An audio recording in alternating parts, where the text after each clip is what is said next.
газуй.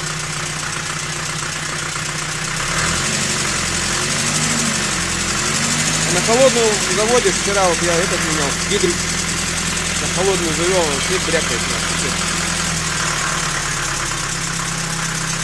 Что это?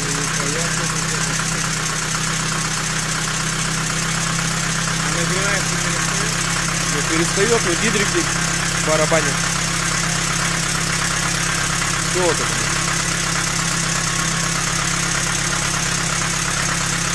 Откуда звук-то?